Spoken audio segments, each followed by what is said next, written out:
Share করেছিলাম অর্কিডের একটা ঘর তৈরি হচ্ছে।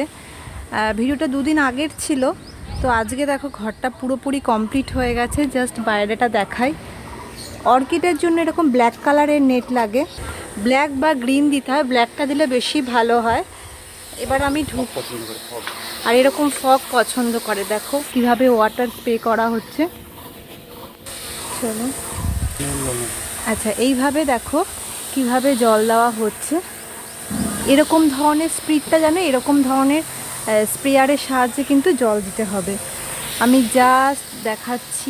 এই ধরনের স্প্রেয়ার কিন্তু গোলাপ গাছের জন্য একদম পারফেক্ট। ঠিক আছে, তুমি একটু হেল্প করো, ধরো ধরো, আমি একটু দেখাই পুরো সেট আপটা। এবার দেখো, ঠিক আছে, কিছু ভ্যান্ডা এখানে ঝোলানো হয়নি। এই দেখো পুরো সেট আপ।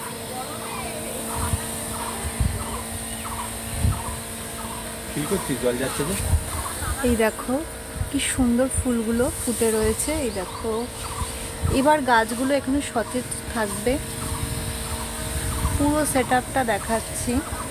আগের দিন তো অল্প দেখিয়েছিলাম, আজকে পুরোটা ভিডিও করেছি। দেখো কত সুন্দর। এখানে কিছু ফিনোলপসিস আছে, ফিনোলপসিস অর্কিড রয়েছে।